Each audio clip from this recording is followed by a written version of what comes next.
자, 그 다음 여러분 우리 시험에 키라는 말, 이 키는 시험에 되게 잘 나와요.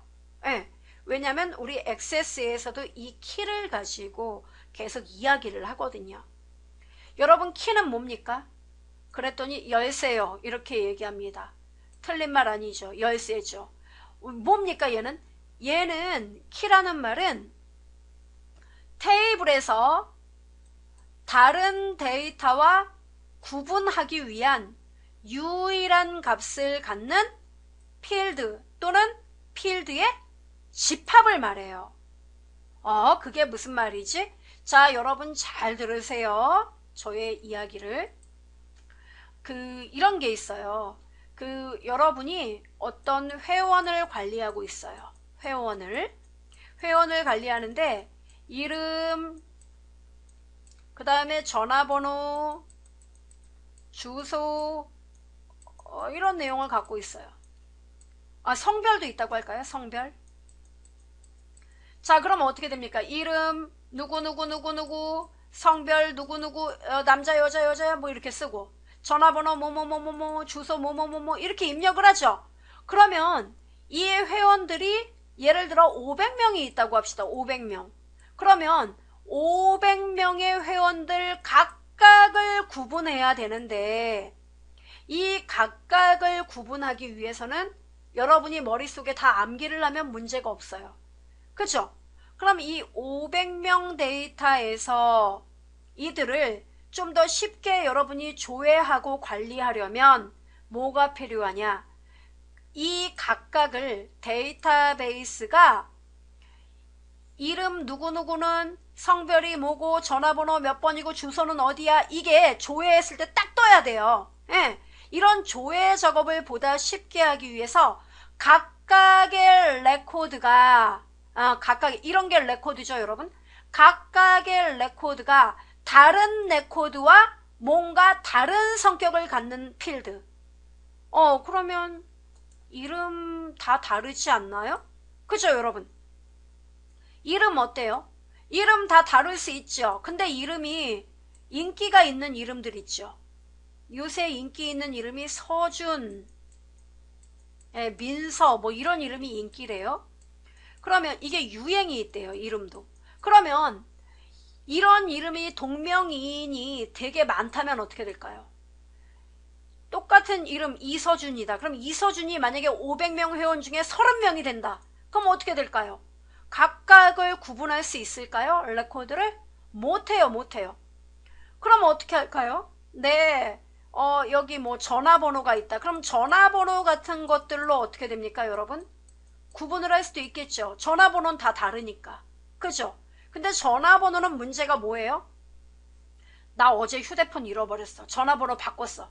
그러면은 예를 들어 010 1111에 1111 이런 번호를 가진 고객이 있었는데 이 고객이 갑자기 연락이 안 돼 버리면 조회해도 말짱 꽝이죠.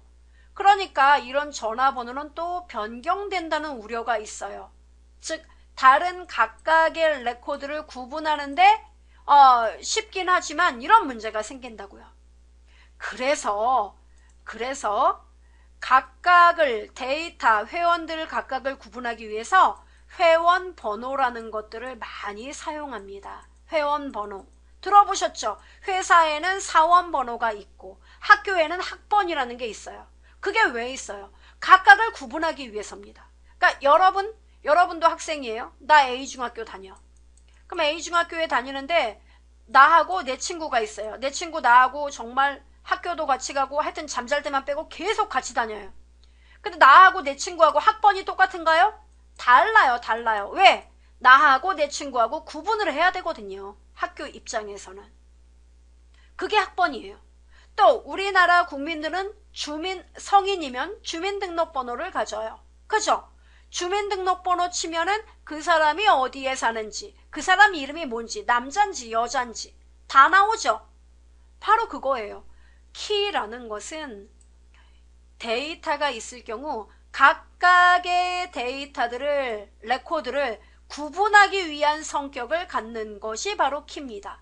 그러면 중복되는 똑같은 번호를 가지면 안 되겠죠? 유일한 값을 갖는 필드 또는 필드의 집합입니다. 무슨 말이냐면은 여러분 잘 들으세요. 만약에 여러분 회원 정보로 한다면 회원 번호 있고 이름 있고 전화번호 있고 주소가 있습니다. 그러면 회원 번호 하나만 갖고 키 설정해도 되고 아니면 나는 이름과 전화번호 요 두 개를 가지고 키로 만들래 이런 경우도 있겠죠. 그래서 키라는 것은 하나의 테이블에 대해서 하나의 필드에 대해서도 키를 만들 수 있고 또는 여러 개 필드를 집합으로 묶어서 하나의 키로 묶을 수도 있다는 이야기예요. 됩니까? 그래서 요거 필드 또는 필드의 집합. 각각의 튜플, 즉 레코드를 식별할 수 있는 유일한 성격을 갖는 것으로 한 테이블에서 적어도 한 개는 존재를 해야 돼요. 자, 그러면 여러분 키는요 두 가지로 나뉘어져요. 후보 키 빼겠습니다. 자, 여기서 제일 중요한 거 기본 키와 외래 키 이 두 개를 여러분 알아둬야 돼요.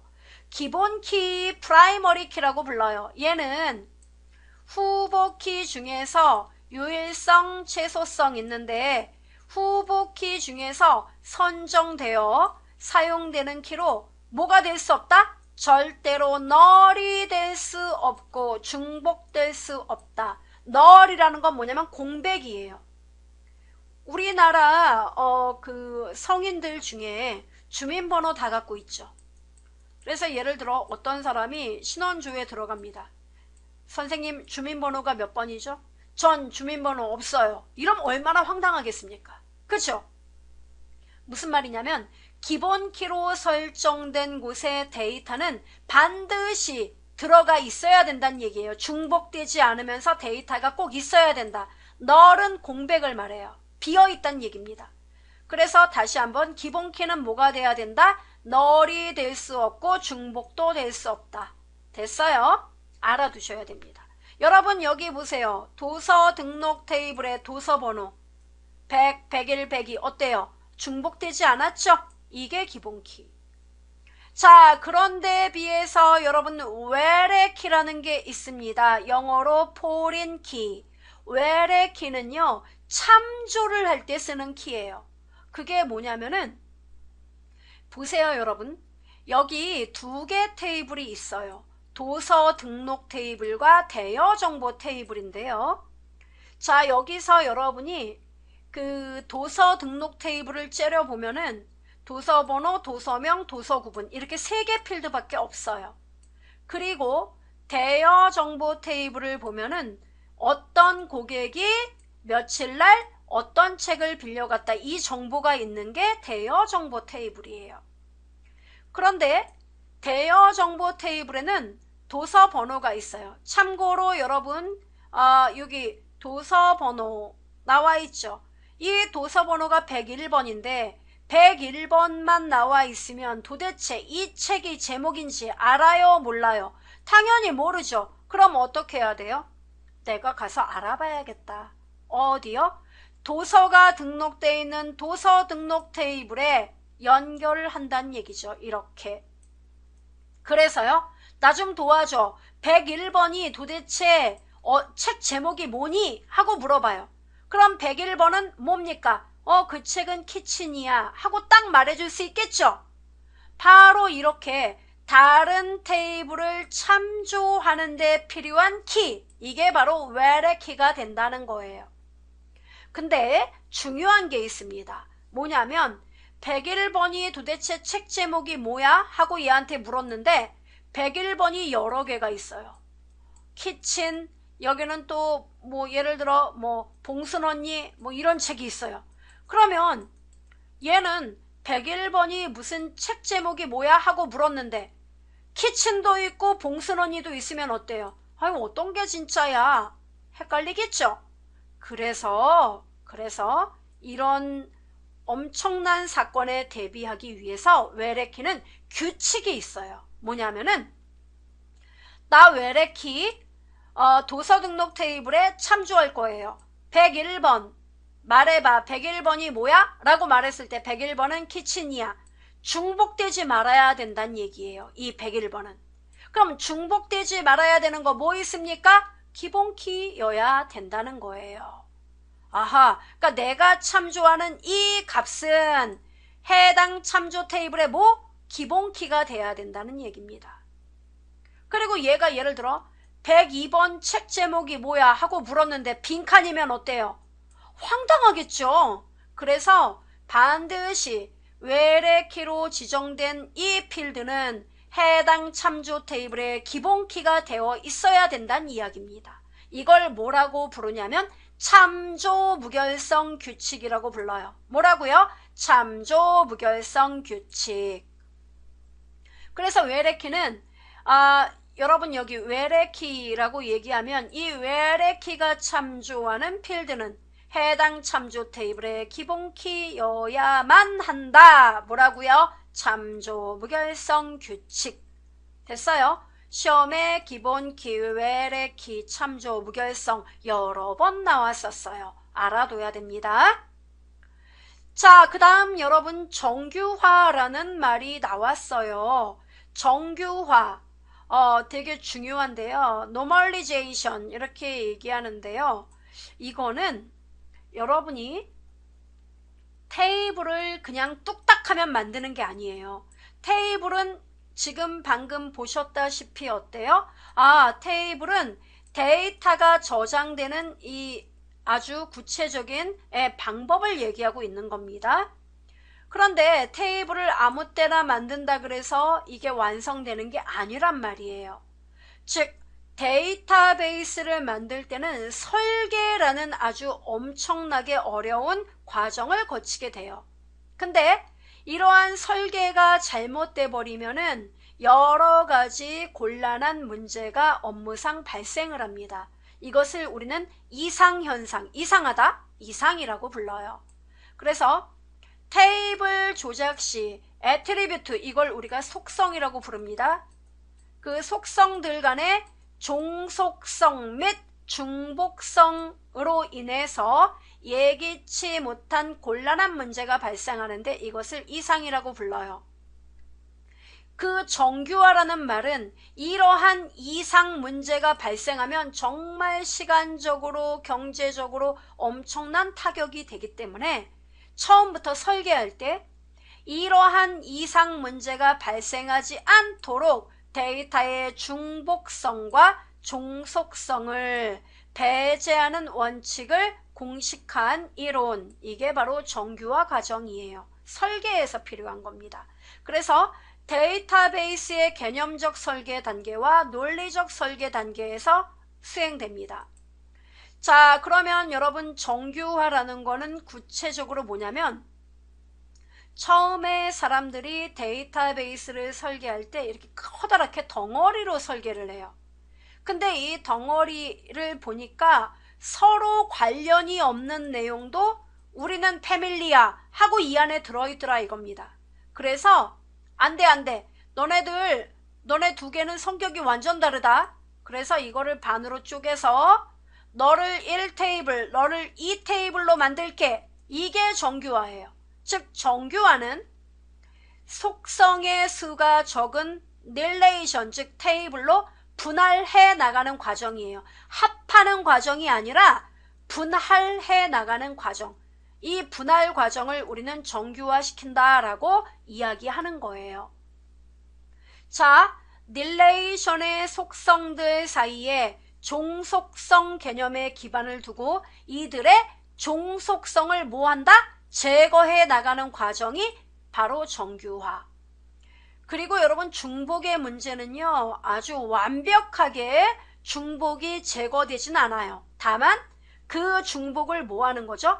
최소화시켜주는 과정, 이게 바로 정규화입니다. 정규화 과정은 제일 먼저 제1정규형부터 시작해요. 그래서 제1정규형의 문제점을 해결한 것이 제2정규형, 그 다음 제2정규형의 문제를 해결한 것이 제3정규형을 조금 더 보완한 것이 BCNF, 그 다음에 제4정규형, 그리고 마지막 가장 완벽한 형태가 제5정규형, 이렇게 이루어지고 있습니다. 정규화의 숫자가 점점점 늘어날수록 그만큼 제약 주권은 더 많아지게 된다는 것도 아울러 기억을 해 주시기 바라겠습니다. 자, 그 다음에 개체 관계 모델, ER 모델이 나오는데요. 이것은 개체, 즉 테이블이죠. 테이블과 테이블이 서로 유기적으로 어떠한 관련성이 있는지 이것을 그림으로 그려놓은 것이 개체 관계도, 그리고 이것을 직접적으로 그림으로 그리면서 이런 관계로 이루어져 있다라는 걸 시각적으로 이제 볼 수 있는 거죠. 그래서 현실 세계를 개념적인 논리 데이터 단계로 표현하는 방법을 우리는 ER 모델 이렇게 불러요. 실세계 데이터에 대해서 일반 사용자, 프로그래머, 관리자 등의 서로 다른 인식을 하나로 통합하기 위한 설계입니다. 자, 우리는요, 이 개체 관계도의 이 도형 기호들을 좀 알아봐야 되는데요. 개체 관계 모델을 그래픽 형태, 즉 시각적 효과를 위한 그림으로 그린 거죠. 크게 여러분, 개체라는 건 사각형으로 표시를 합니다. 그리고 이 개체 안에 각각의 필드들 있죠. 속성들. 예를 들어 이름, 뭐 나이, 성별, 이런 것들은 타원으로 표시를 해요. 그리고 이쪽에도 또 다른 개체가 있어요. 여기도 또 속성, 이렇게 타원으로 그림을 그리고, 그리고 이 개체와 이 개체 사이에 어떠한 관계가 있다. 그러면 이들의 관계를 이렇게 다이아몬드로 마름모 형태로 그려요. 그래서 이 개체와 이들 사이에 어떠한 관계가 있는지 이것을 자세하게 보여주게 됩니다. 이게 바로 관계예요. 그리고 링크라는 건 각각의 작업 방향을 우리가 선으로 그리는 것입니다. 됐나요, 여러분? 네, 이렇게 구성됩니다. 이 개체 관계도의 각각의 관계는 관계의 형태는 1대1의 관계도 있고요. 1대1이라는 것은 이 개체와 이 개체의 관계가 하나하나 서로 하나하나 이렇게 연결되어 있다는 얘기죠. 한 개의 요소에 대해 한 개가 연결되어 있는 구조입니다. 그런데 하나의 어떤 데이터 내용에 대해서 여러 개의 애들이 관계를 가질 수 있어요. 1대 n의 관계라고 불러요. 그 다음 마지막으로 다수의 데이터에 대하여 다수의 데이터가 서로 연결되어 있습니다. n 대 m의 관계라고 불러요. 그래서 모두 세 가지의 관계 타입이 존재한다는 것도 아울러 기억을 해두시면 되겠습니다. 자, 핵심 체크 문제를 통하여 이제 우리가 공부를 해보죠. 어떤 문제가 많이 나왔었는지 봅시다. 1번, 다음 중 데이터베이스 관리 시스템, 데이터베이스 관리 시스템 뭡니까? DBMS예요. 데이터베이스 관리 시스템의 장점에 해당하지 않는 것은, 그럼 장점이 아니란 얘기는 뭐예요? 단점이겠죠. 자, 데이터의 일관성을 유지합니다. 맞아요. 그럼 일관성 다음에 무결성도 유지되겠군요. 데이터 보안도 보장하죠. 데이터 간의 종속성과 중복성의 문제를 해결하기 위해서 DBMS가 나온 거죠. 따라서 바보 같은 얘기 4번이에요. 자, 2번 문제 풀어봅시다. 다음 중 아래 2개 테이블, 직원 테이블과 부서 테이블이 있네요. 이 2개 테이블 사이에서 외래키에 해당하는 필드가 도대체 뭐니? 이걸 묻는 거예요. 단, 밑줄은 각 테이블의 기본 키를 말한대요.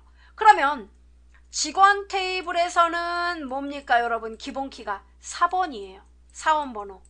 그리고 이 밑에 모두 몇 개의 필드가 있어요? 성명, 부서명, 그 다음 뭡니까? 주소, 전화, 이메일. 맞아요? 이런 게 있고. 그 다음에 부서 테이블은요.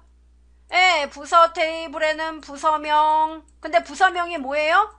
기본 키, 부서명. 그리고요, 그 밑에 팀장, 팀원수.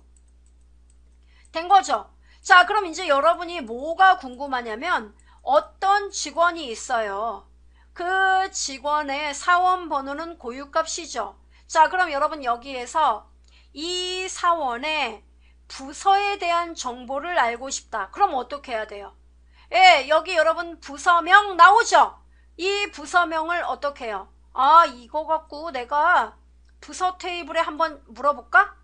예를 들어 부서명이 기획이에요. 기획. 그러면 나 기획인데 기획이 도대체 팀장이 누구야? 물어볼 수 있죠. 여기에. 그럼 이때 이 부서명은 기본키여야 된다. 참조, 무결성 기억나죠? 그러니까 직원 테이블에 부서명 필드가 외래키가 돼야 된다는 얘기예요. 맞아요? 예, 이렇게 문제가 요새 나와요. 그럼 답이 몇 번입니까? 4번. 직원 테이블에 부서명. 됐죠? 자, 그 다음에 여러분 3번 문제. 다음 중 정규화에 대한 설명으로 옳지 않은 것이에요. 정규화를 통해 삽입, 삭제, 갱신 이상의 발생을 방지할 수 있다. 즉, 이상 문제를 방지할 수 있다는 얘기죠? 2번 정규화를 통해 데이터 삽입 시 테이블 재구성의 필요성을 줄일 수 있다. 정규화는 테이블 속성들 사이의 종속성을 최대한 배제하는 과정으로 볼 수 있다. 맞죠? 정규화를 수행하여 데이터 중복을 완전히 제거할 수 있다. 제가 완전히 제거는 못한다 그랬어요. 그냥 최소화시킨다 그랬지. 답 4번이에요. 자, 4번 문제 보도록 합시다. 다음 중 기본키에 대한 설명으로 옳지 않은 것은, 자, 기본키예요, 여러분. 기본키로 지정된 필드는 다룬 레코드와 동일한 값을 가질 수 없다. 어때요, 여러분? 없다. 당연하죠, 당연하죠. 동일한 값 가질 수 없죠. 중복된다는 얘기잖아요. 그렇죠. 기본키는 중복되지 말아야 되고 절대로 널이 될 수 없어요. 기본키 필드에 값이 입력되지 않으면, 즉 널이면 레코드 저장 안 됩니다. 기본키가 설정되지 않아도 테이블은 생성된다. 맞아요, 여러분. 기본키 없이도 테이블은 만들어져요. 제가 액세스 그 기본 테이블 만들면서 보여드릴 거예요. 그 다음에 기본키는 하나의 필드에만 설정할 수 있다? 아니라 그랬잖아요, 여러분. 필드, 예를 들어 뭐 사원번호, 그럼 사원번호 하나만 지정할 수 있고, 또는 이름하고 전화번호 함께 기본키로 표현할 수 있다 그랬죠? 따라서 답은 몇 번이다? 4번. 자, 그 다음 5번 문제 갑시다. 다음 중 관계형 데이터베이스에 대한 설명으로 옳지 않은 것이에요. 개념적으로 객체와 관계로 구성된다. 그 다음에 객체의 특성이나 상태를 기술해 주는 것을 객체 인스턴스라고 불러요. 여러분, 객체의 특성이나 상태를 말해주는 거 뭐라고 불러요, 여러분? 네, 이것을 우리가 속성이라고 하잖아요. 예. 그래서 뭡니까? 2번이 답이에요. 객체와 관계를 도식으로 표현한 걸 ER 다이어그램이라고 한다. 맞고요. 관계는 객체 관계와 속성 관계 이렇게 나뉘어져요. 그러니까 아까 제가 보여드린 것처럼 객체와 객체 사이의 관계, 이게 객체 관계. 그 다음에 속성과 속성 간의 관계, 이것이 속성 관계예요. 된 거죠? 네, 답 2번. 6번 문제 보도록 하겠습니다. 다음 중 데이터 조작어 DML에 대한 설명으로 옳지 않은 것은 틀린 거. 사용자가 응용 프로그램을 통해서 데이터베이스에 저장된 데이터를 액세스하거나 조작할 수 있도록 하는 언어이다. 맞는 말이죠. 비절차식 데이터 조작 언어는 사용자가 어떠한 데이터가 필요한지를 명시할 뿐 어떻게 구하는지는 명시할 필요가 없다. 맞아요. 이게 비절차예요. 비절차식 데이터 조작 언어는 절차식 데이터 조작 언어보다 배우기가 쉽고 사용하기가 쉽지만 코드의 효율성은 떨어지게 된다. 이렇게 나왔습니다. 맞는 말이에요. 그러니까 제가 절차식과 비절차식이 있다 이렇게만 말씀드렸는데, 비절차는 한마디로 사용자 네가 필요한 게 뭐야 그것만 말해봐. 즉 필요한 게 뭐야, what, 너가 필요한 게 무엇이지, 이것만 알면 돼요. 근데 절차식 조작어는 너가 필요한 게 뭐야, 그러면 너 거기 필요한 걸 얻기 위해서 어떻게 해야 돼, 어떤 방법을 쓸 거야, how, 이것까지 모두 다 사용자가 책임져야 하므로 배우기가 어려워요. 됐죠? 자, 6번이 틀린 건데 왜 틀렸을까요? 자, select, 이거는 데이터 조회하는 거, 업데이트, 데이터 변경하는 거, delete, 데이터 삭제하는 거, create은 테이블을 새롭게 정의하는 명령어예요. 테이블, 인덱스, 뷰 이런 걸 정의하는 명령이기 때문에 얘는 데이터 정의어에 속해요. DDL에 속한다고요. 따라서 얘 때문에 틀렸어요. 답 4번입니다. select, update, insert, delete 이런 애가 조작어라고 앞에서 말씀드렸어요.